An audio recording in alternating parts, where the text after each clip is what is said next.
Wadjet. Her countless images enchant with their beauty. As the most obvious symbol of the pharaoh's power, they were always made with particular attention and placed everywhere. She was literally omnipresent in pharaonic Egypt, thus becoming one of its symbols. The rising cobra, hood spread ominously, ready to strike at any moment, commands respect by its very presence. She wasn't a minor deity, hidden behind more prominent figures. She was the burning anger of the creator, the sun god, his precious eye, a powerful weapon in the fight against chaos, and a tool for maintaining cosmic balance. The excellent one who cannot be opposed in sky and earth. From the moment of creation, from the first time, she guarded the crown of the supreme god, wrapping her serpent body around it and lifting her head above his forehead.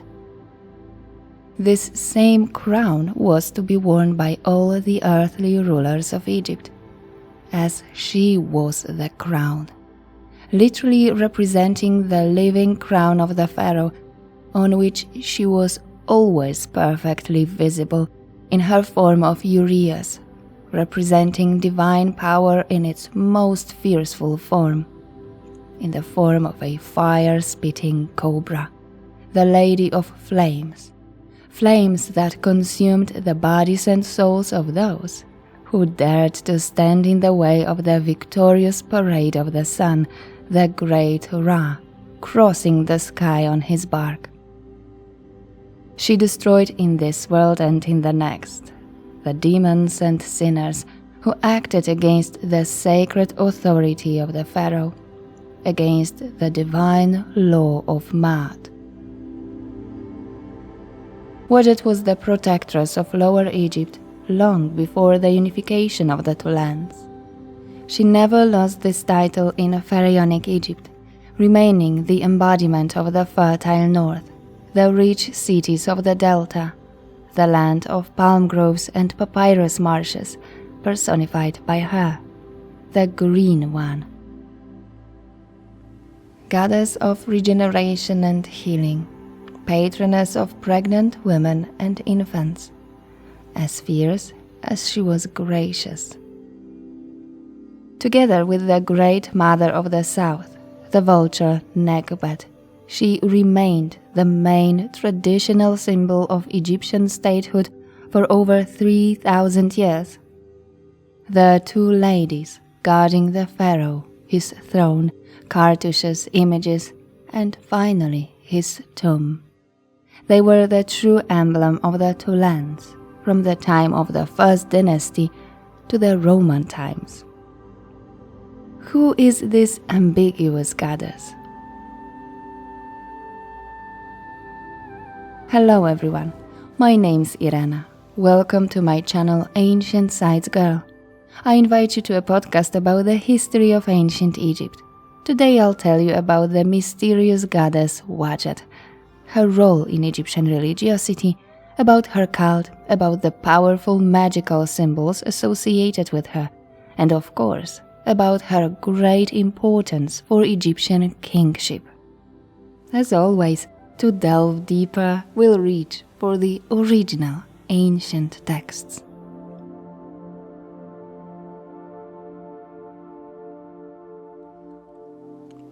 In iconography, Wadjet is depicted most often as a uraeus, a rising cobra with an inflated hood, often shown with wings spread in a defensive posture, crowned with a solar disk. She can also wear, depending on the context, the crowns of Lower or Upper Egypt. The most decorative versions of the uraeus present its bright colors, among which red and blue stand out on the hood. The head is most often blue. The color red in the language of Egyptian religious art often symbolizes dangerous forces beyond the sphere of control, those associated with fire, blood, but also the desert. Blue is usually associated with the Nile, with the watery nature of the sky, and also with the primordial ocean, Nun.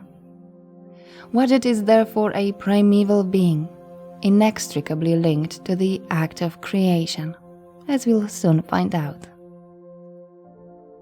The illustrations in the funerary books sometimes depict a cobra spitting a kind of a substance, most often described as fire. This feature brings to mind the inspiration of spitting snakes, such as the Niger negricolis, which inhabits sub-Saharan Africa today. Its venom causes irritation and a burning sensation when in contact with the skin or eyes. The Egyptians, as we know from pharaonic literature, were keen to compare the effects of snake venom to fire. Uraeus would spit fire at the pharaoh's enemies, just as Niger negricolis does with creatures that threaten it, and in this context, it's sometimes identified as the cobra of the goddess Wadjet. Most researchers agree, however, that her sacred animal was the extremely venomous Niger Haje, called the Egyptian cobra, which still inhabits the Nile Delta today. Not the desert, but precisely the cultivated areas. So frequent interaction of the Egyptians with it was inevitable. Waj means green, but also flourish, so her name can be understood as Green One, Lady of the Green, but also as she who thrives. She symbolized the fertile land of the Nile Delta, its thickly overgrown papyrus marshes, where life flourished, but also where danger slithered at every step. Throughout Egyptian history, cobras were associated with goddesses, never with gods who could take the form of other snakes. It seems that the cobra has always been a woman, as it was also one of the hieroglyphic symbols with which the Egyptians wrote the word Necheret, that is, goddess. Wadjet was sometimes depicted in anthropomorphic form, as a woman wearing deshret, the red crown of Lower Egypt, but not in the same way as the powerful primeval mother from Sais in the Nile Delta, Neith, with the crown directly on her head. Wadjet wore it like most goddesses, on the top of her wig. Sometimes the crown was replaced by a cobra above her head.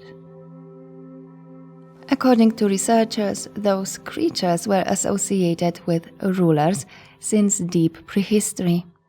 The earliest depictions of snakes in Egypt show them in a mutual relationship with elephants. The snakes seem to lead or protect the elephant, which could be seen as a representation of the chief, if not the clan deity, but which later disappeared from Egyptian belief systems.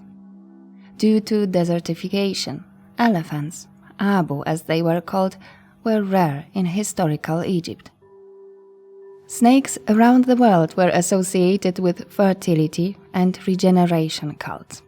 They must have amazed ancient people with their ability to shed their skin, to be in a way reborn, a unique ability among animals and therefore worthy of admiration. The Egyptians, who were careful observers of nature, also noticed that cobras rarely attacked unprovoked, but when they did, they punished the opponent mercilessly, making full use of their deadly strength. Their bite was often fatal.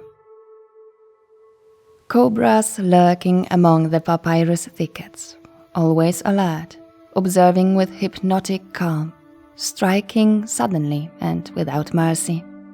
No wonder that they represented Wadjet, the Green One goddess of regeneration, representing rulers, a terrifying being of great power, ruthlessly punishing vice. Especially in the Delta, where her cult flourished, encounters with snakes were common. Prevention and healing of bites were essential elements of religious practice, as the one controlling her venom, the Lady of Life and Death, being both a poison and a cure, she was invoked in preventive magic. Travelers, soldiers, hunters, and farmers, anyone who was likely to encounter snakes, wore amulets inscribed with her name. To appease the goddess, they made pilgrimages to Wadjet, the house of Wadjet, sun's marshes that he loves, as the pyramid texts describe this sacred city called Buto by the Greeks. Snakes were worshipped there as manifestations of the goddess. Great care was taken to protect them, feed them, and ritually bury them when they died. In some temples, ancient Egyptians even kept live cobras in special chambers. There were many cobra goddesses, of whom 3 were the most important. They represented places where one could encounter the slithering predators: marshes, Wadjet, fields, Renenutet, and the shady caves of desert hills, Meretseger. Renenutet, worshipped in the delta, was like Wadjet, identified with the uraeus in the pyramid text, but over time she became an extremely popular folk deity, ensuring an abundance of crops. Traditionally, small shrines devoted to her were erected near granaries, probably to protect the grain supplies from, for example, mice and birds, against which the snake was a useful ally. The divine cobra was propitiated to use its venom on pests, not farmers. Meretseger, on the other hand, inhabited the top of the hill Ta Dehend, today's El Kern, in western Thebes. There was supposed to be a mysterious portal to the afterlife there, and the goddess herself was the protector of the Theban necropolis, worshipped especially by its inhabitants, including the craftsmen from Deir el-Medina who served the royal funeral cult. She punished sinners with snake and scorpion bites, and rewarded the righteous with health. Wadjet is much more than a local deity personifying natural phenomena. Above all, she represented perhaps the most mysterious and complex symbol of ancient Egypt: the Eye of Ra. The Eye is a cosmogonic goddess called the Daughter of the Sun, a symbol of unification and divine kingship. Apparently, at some point in Zeb-Tepi, the first time, after the creation of Shu and Tefnut, Atum, the self-born demiurge, was left alone. His children abandoned him. So he sent his soul eye to bring them back, to reunite with them, so that the act of creation could be fulfilled. In an early Ptolemaic text from the 4th century BC, the Book of Overthrowing Apep, recorded on a so-called papyrus Bremner Rind, we read: I spat out Shu, I expectorated Tefnut, and my father Nun brought them up, mine eye following after them since the eons when they were far from me. Shu and Tefnut, separated from their father, not yet fully formed, drifted helplessly on the vast cosmic waters of chaos. The Eye was able to find them, protect them on their dangerous return journey. Quote, Shu and Tefnut rejoiced in the Nun in which they were. They brought back to me mine eye with them after I had united my members. I wept over them, and that is how men came into being, from the tears which came forth from mine eye.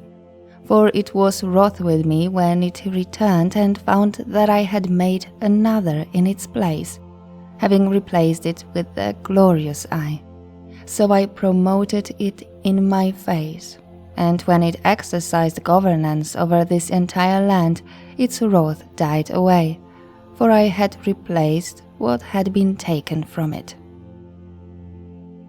So when the Eye found and brought the pair of gods back to the Creator, It was furious because Atum had put another eye in its place. The fierce nature of the eye prompted amun-ra to transform it into the uraeus serpent and tie it around the solar disk on his head, and thus I learned its limits. The serpent raised above the god's forehead from then on guarded his work, that is, creation and divine law. This is the moment of God's coronation. That's how ended the first phase of creation called Zep-Tepi, in which Atum himself was created with the almost simultaneous birth of Shu and Tefnut. The third generation of gods, Geb and Nut, constitutes the mythical geosphere, earth and sky, and together with the last generation of the Ennead, that is Set, Nephthys, Osiris and Isis, they are part of the mythical perfect kingdom. The Golden Age will end only with the disruption of Maat by Set's fratricidal act. Spell 331 of the 4,000-year-old coffin text from the Middle Kingdom states, I am the uraeus who lives on truth, who lifts up the faces of all the gods, and all the gods are beneath my feet. I am she who displays his beauty and assembles his powers. I am that Eye of Horus, the female messenger of the Soul Lord, the like of whom shall not be again. Truly, I am she who made his name. I have flourished. I came into being before the sky was fashioned, and it gives me praise. Before the earth was released, and it exalts me. While I seek your saliva and your spittle, they are Shu and Tefnut. I have searched and sought out, and see, I have fetched what I sought. The Heliopolitan Atum-ra, like others syncretically connected with him regional creator gods, was the source of all life, the eternal carrier of order, and the ruler of visible and invisible realms. But Ra didn't act alone. His power required manifestation, an envoy, a defender, a weapon. This force was his eye. It was his gaze, his anger, his fire. Universally identified with the daughter of the solar god, and even with Maat itself, it was certainly considered the most perfect instrument for maintaining Maat. The Eye of Ra is an extension of his will, a fiery force of protection and punishment at the same time. It's also the most important companion on his journey in the solar bark, a wayfinder, navigating the bark wandering across the firmament. In a hymn recorded in the tomb of Ramses VI, we read, Hail the Eye of Ra, by which he lives day after day, before which the god from the back of the cabin trembles, which came forth shining from the forehead of him who begot it. He brought it to life as uraeus. Her name, Opener of the Ways, who leads him on the way of two horizons, in her name she who leads men. The one who rises on his head, in her name uraeus. The Eye of Ra took many forms: lioness, vulture, cat, scorpion. But in the Cobra Wadjet we find the most ancient and primeval of his aspects. In its nature, the Eye of Ra can be unpredictable, unstoppable, even by the Creator. This is evidenced by numerous popular solar myths describing the wrath of Sekhmet, Bastet, or Menhid. In her Cobra form, however, she becomes a precise, balanced weapon, fully controlled by the god. She becomes uraeus, who strikes only when needed.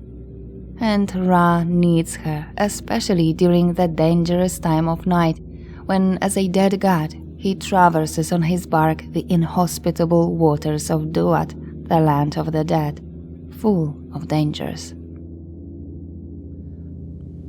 In the text of Book of Overthrowing Apep, we learn about the terrible power of the Eye of Ra, the power that the sun god redirects to his eternal enemy, personifying the active, destructive aspect of chaos, Serpent Apep. Quote, Wadjet parches him. He is fallen into his hell, and he shall not escape from it forever and ever. It is Wadjet, Lady of Per and Deb, who has commanded what is done against thee. Fire is on thee in the west, and it has power over thee. The Eye of Ra in the form of uraeus is primarily a fire-spitting cobra. With the help of this strange divine fire, she conducts complete annihilation the enemies of the sun, their bodies, their souls, their shadow. Quote, the fire which issues from the eye of Horus comes forth against thee. The great flame which issues from the eye of Horus comes forth against thee. It presses on thee with a blast of flame, the fire comes forth against thee, and fierce is its flame against thy soul, thy spirit, thy magic, thy body, and thy shade.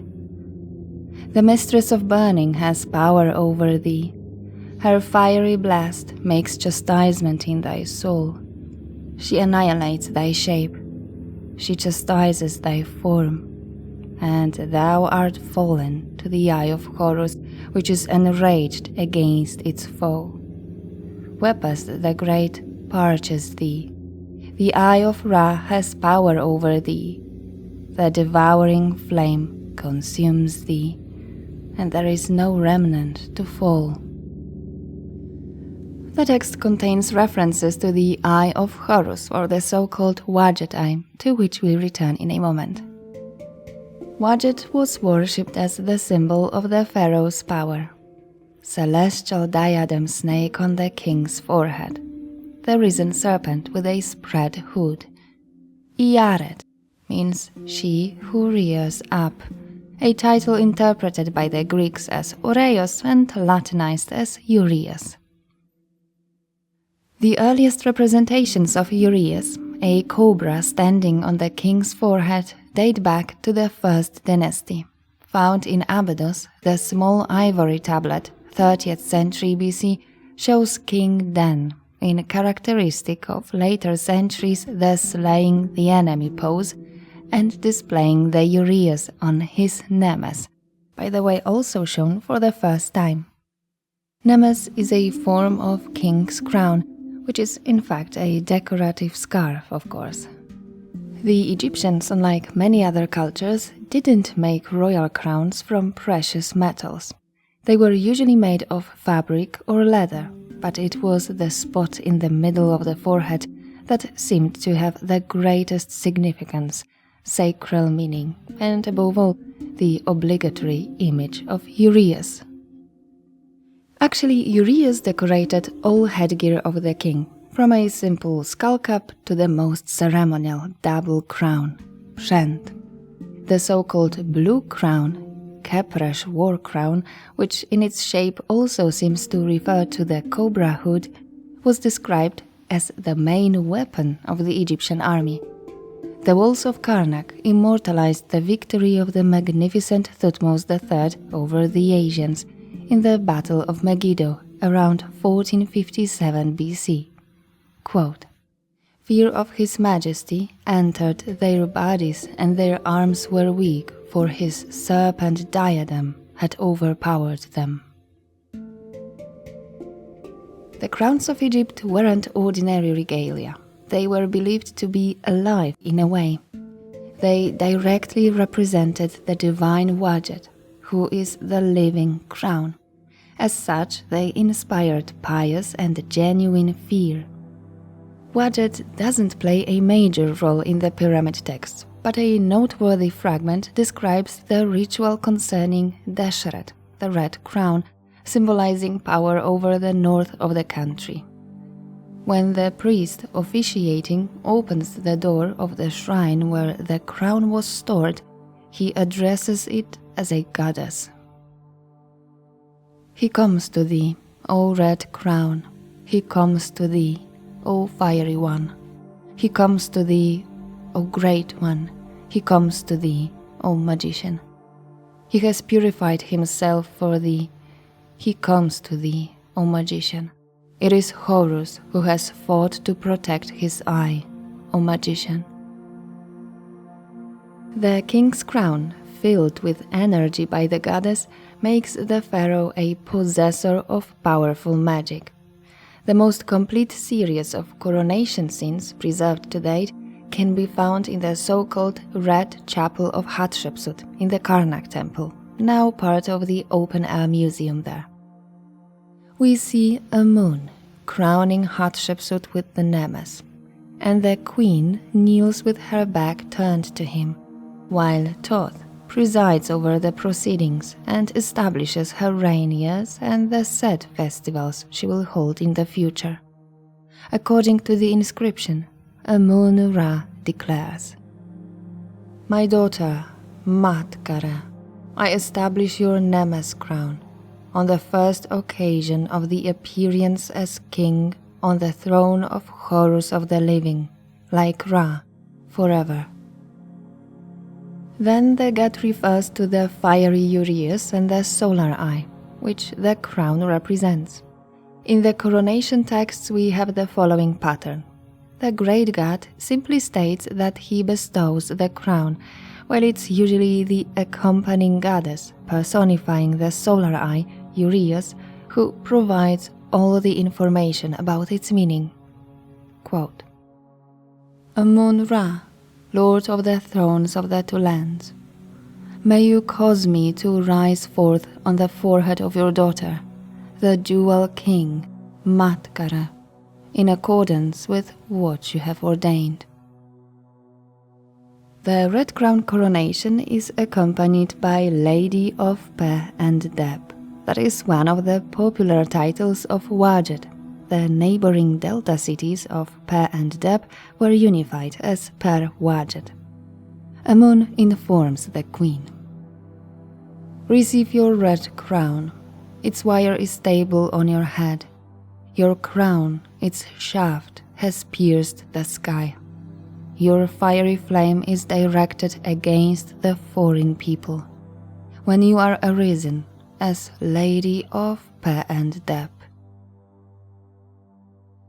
Finally, the goddess insists that the creator allow her, the uraeus, to appear on his daughter's forehead. This ends the ritual. The animation of the divine cobra on the front of the crown finally activates it, the moment when the ruler takes on the terrifying power of the sun, and thus actual power over the kingdom. The king's coronation certainly wasn't complete until the uraeus was placed on his or her forehead.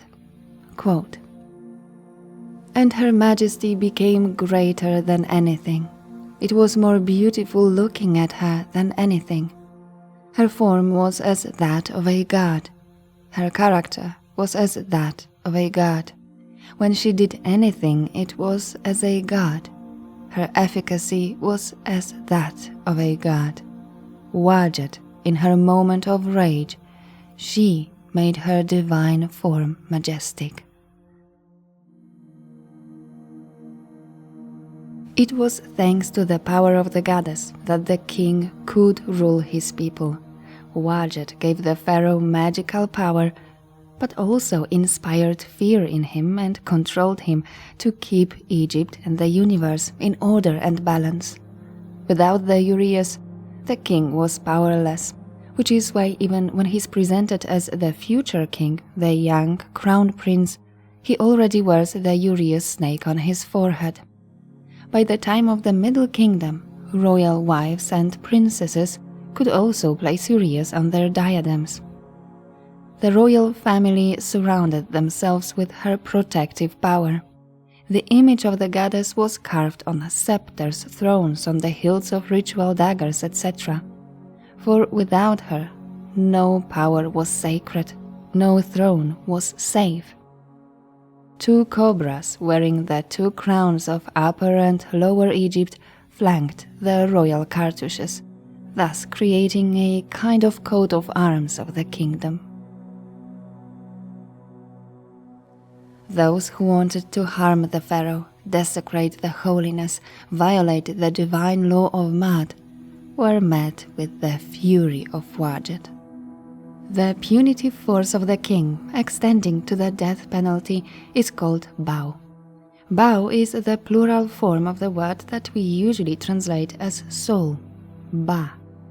The most terrible sentence is of course death, and only the power of the king or the gods could inflict such a punishment.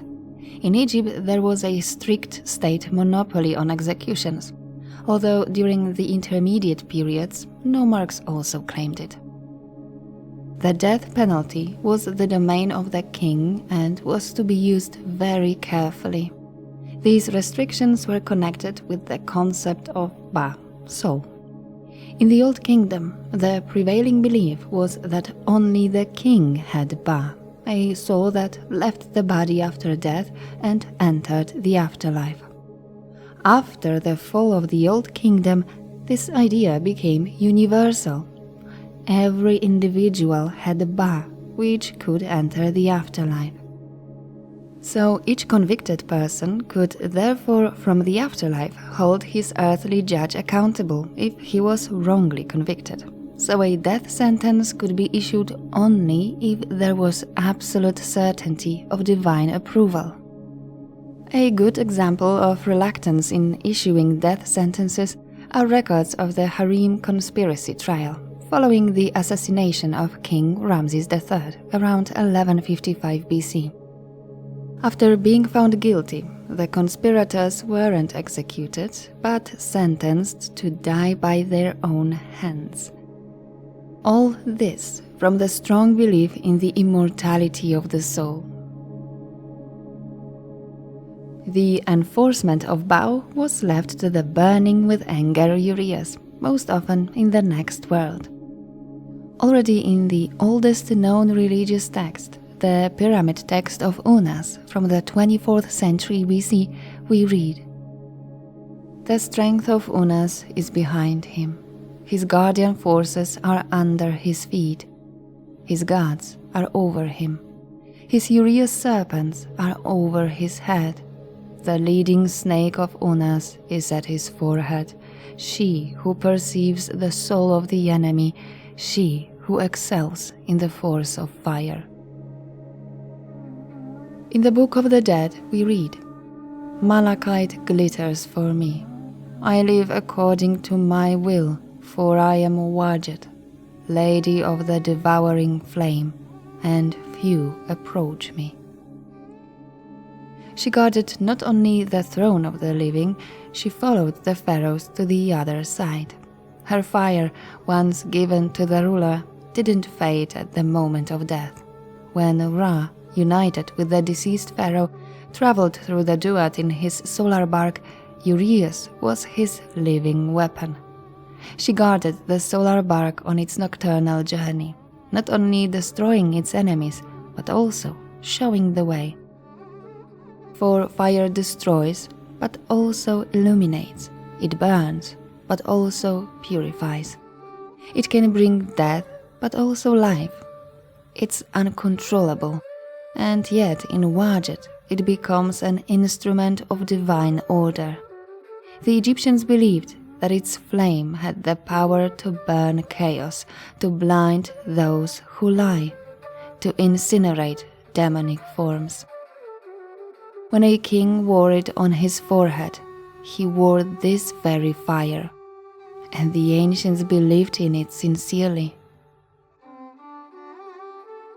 Although an ancient, certainly prehistoric goddess, Wadjet was incorporated into the ubiquitous solar cult and became its central figure. In the panentheistic Egyptian worldview, all creation, the entire universe and its inhabitants, including numerous deities, were merely manifestations of the omnipresent great creator god, his aspects. According to the solar worldview, dominant at least since the beginning of the Old Kingdom, the creator was represented by the sun, Ra Atum Kepri, and his eye, uraeus Wadjet, represented an extension of his power. She was therefore not another secondary intermediate goddess, but one of the central elements of Egyptian religion. Of course, she couldn't avoid being incorporated into the popular Osirian myth. According to the myth, after the good king Osiris was annihilated by Seth, the initially captive Isis, the wife of the deceased king, escaped to the swamps of the Nile Delta. Later traditions state that among papyri and reeds she gave birth to Horus the child, Harpocrates, the rightful heir to the throne. In the Delta, Seth couldn't appear in his true form. As a snake or scorpion, he tried to harm the child, protected, however, by the powerful magic of his supporters, especially the wise Thoth. When the boy grew up a bit, Isis moved to the city of Buto, which was under the special care of the divine Cobra Wadjet. Its inhabitants became in time the most faithful supporters and worshippers of her son, for which, as a reward, subsequent generations honored their memory as luminous spirits from Pe, and revered them as the ancestors of the Pharaohs. Wadjet thus remains the defender of the Pharaoh, whom Horus did represent. When the young god grows up, he must fight the usurper for his father's throne. But in the fight, Horus's left eye was wounded. This motive greatly precedes the cult of Osiris. Horus's conflict with Seth may even have its origins in pre-dynastic beliefs. Such ancient traditions are cited in the pyramid text, according to which, quote, Horus has cried out because of his eye. Seth has cried out because of his testicles. The eye of Horus sprang up as he fell on the yonder side of the Merenka, a lake in the netherworld, to protect itself from Seth. In the fight with Seth, Horus lost his left eye and Seth his testicles, the part of the body believed to be responsible for rebellion, unjustified violence, and all perversions. The left eye of Horus is the threatened and wounded one, called among others the black eye or empty, torn-out eye. It's connected with the moon phases. As destroyed, it's associated with the new moon, as restored with the full moon. It was miraculously restored by Thoth, and then returned to Horus as the green eye, that is Wadjet Eye. It then served to resurrect Osiris, so he could rule in the afterlife. The role of Thoth, bringing mud or the eye of Horus to the god, was eagerly taken over by rulers in sacred texts. Quote from the pyramid text. Behold, Pharaoh Unas brings to you your great left eye healed. Accept it from Pharaoh Unas intact, with its water in it intact, with its blood in it intact, and with its ducts in it intact. In the spell of one of the coffin texts, Horus states, I created my eye in flame. I made my eye a living serpent. Of course, like the solar eye of Ra, the eye of Horus was also identified with the goddess Wadjet, and is commonly called the Eye of Wadjet, especially its characteristic graphic symbol. It depicts a combination of a human eye and a falcon's eye, with the spiral element extending from the lower eyelid. The Eye of Wadjet, with its regenerative powers, the powers that brought Osiris back to life, certainly his Ka, became the most popular religious symbol among the Egyptians. The powerful eye of the god that protects not only the ruler and his family, but also ordinary mortals, armed with amulets depicting it. The Eye of Wadjet is a magical healing eye, as it was Thoth, the lord of wisdom, knowledge and medicine, who restored it. As with all Egyptian magic, it was used whenever the natural order and balance was somehow disturbed, for example, because of illness. The word Wadjet itself suggests health and refers to the already healed green eye of Horus. Due to its diverse range of meanings, the Eye of Wadjet became one of the most popular protective amulets. It was also a protective symbol for coffins and ships, which was intended to preserve the integrity of the body placed in the coffin, as well as the integrity of the ship decorated with it. The restored eye symbolized integrity as such. Interestingly, this motif spread throughout the Mediterranean, where the eyes were also painted on the prows of many foreign ships, including Greek ones. The offering of the Eye of Horus by the pharaoh or priest had the same basic meaning as the offering of mud. Such ritual was a visible proof that all disturbances and threats to order had been removed, and that justice and harmony had once again prevailed. "My arms bring the Eye of Wadjet, I present mud," they said.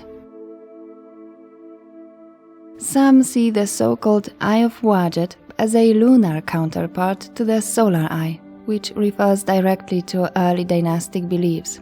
Others see it as a democratized version of uraeus, released far away from the creator to serve all, not only the pharaohs.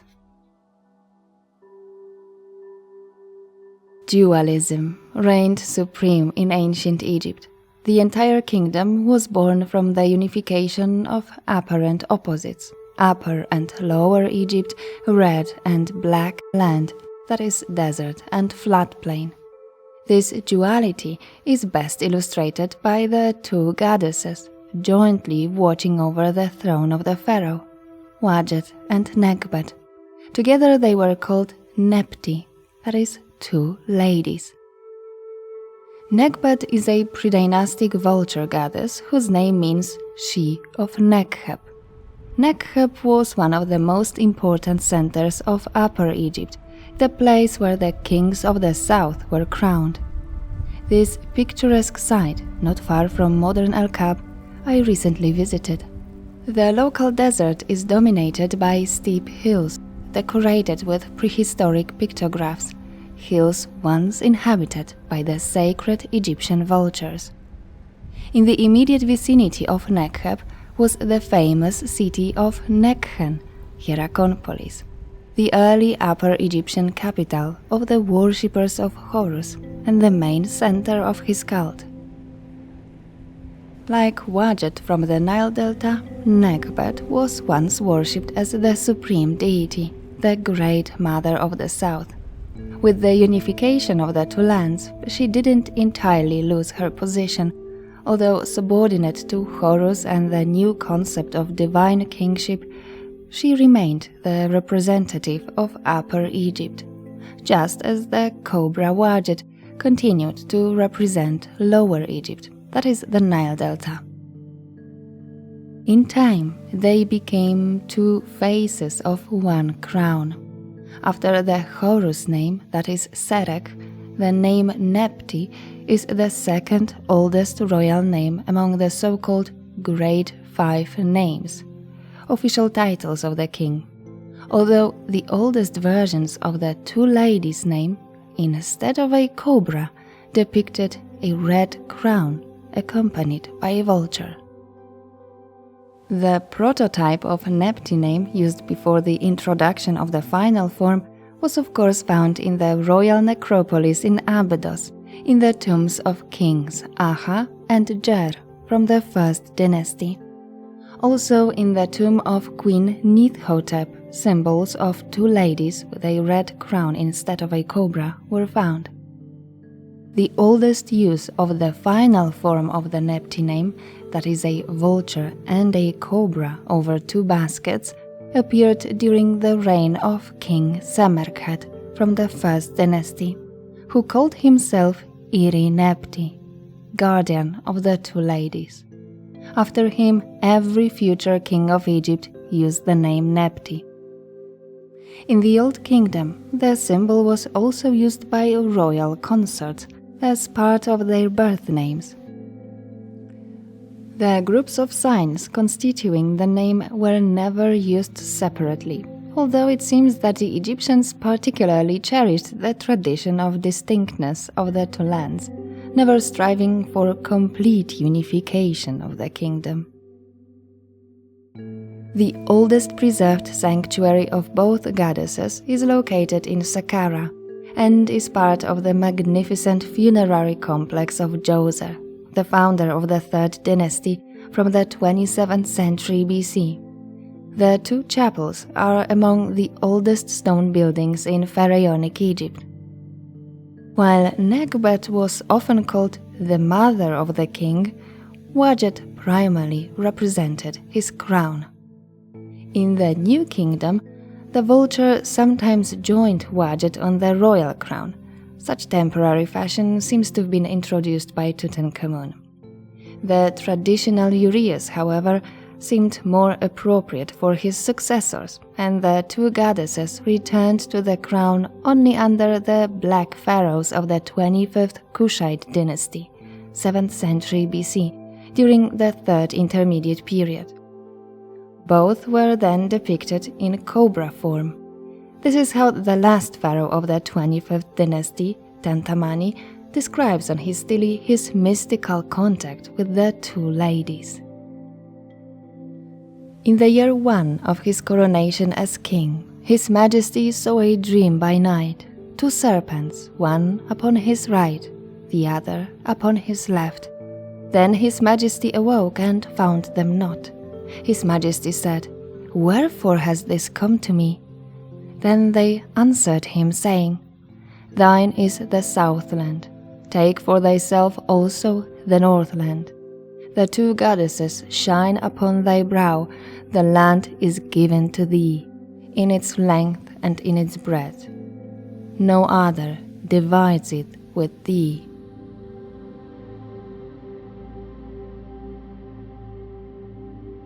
The traditional, probably oldest cult center of Wadjet was the city of Buto in the Nile Delta, located about 30 kilometers north of the late-period capital, Sais.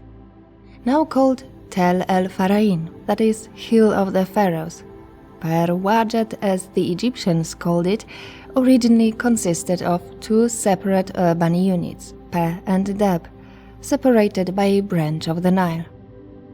Per was to be the capital of the mythical state of Osiris and later of Seth, Horus and his legendary successors, called Shem-Suhor, that is, prehistoric kings of the Delta, who, as souls of Pe, are repeatedly mentioned in numerous funeral books and royal ceremonies. In the nearby marshes, Isis is said to have conceived, given birth and raised Horus, and from there he was to set out to fight the usurper. The neighboring city of Deb was the sanctuary of the goddess Wadjet. The jackal-shaped god Webwawet and Nephthys also had their sanctuaries in Buto. Traces of a prehistoric city have been discovered here, but nothing has been found to confirm the great political role in the pre-dynastic times that the ancient Egyptians attributed to the city. Buto was the capital of the sixth nome of Lower Egypt. Wadjet had a temple, attested even from pre-dynastic times, called Per-Nu. She also had its own priesthood, as evidenced by Ramessid sources, with its own high priest of Wadjet. An intriguing description of the Temple of Wadjet, which the Greeks already identified with their goddess Leto, was left by Herodotus, the famous Greek historian from the 5th century BC. He claims to have seen in Buto with his own eyes a huge monolithic stone temple. Quote, "In this city of Buto, there is a sanctuary of Apollo and Artemis. The particular temple of Leto, which was described as the place of the oracle, is itself, I found, large and has a stair 10 fathoms in height. But in what was visible to me, the most astonishing thing was this. There is in the enclosure there a temple of Leto, wrought from a single stone in respect of height as well as of length, and each wall equal to these stones. Each of these stones is of 40 cubits, and for the covering in of the roof there is another stone imposed, having a superstructure of 4 cubits." Perhaps it was the famous Egyptian precision with which they fitted the massive stone blocks that deceived Herodotus, and the temple was never a monolith.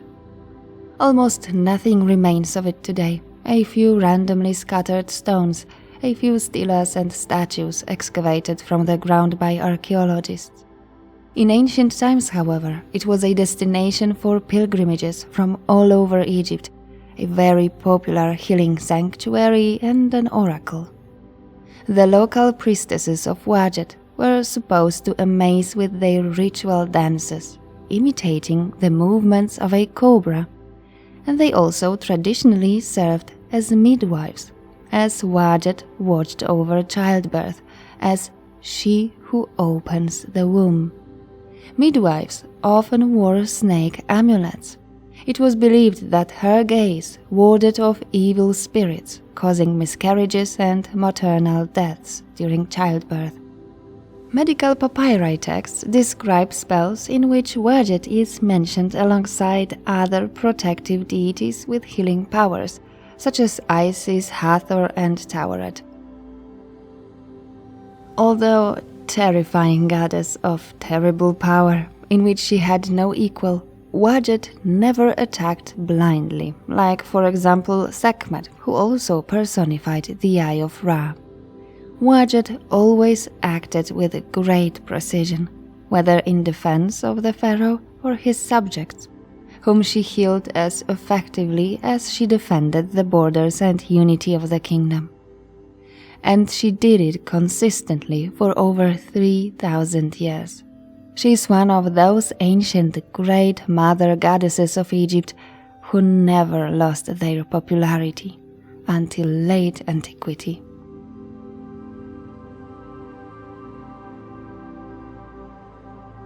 I hope you learned something new about the beliefs of ancient Egyptians.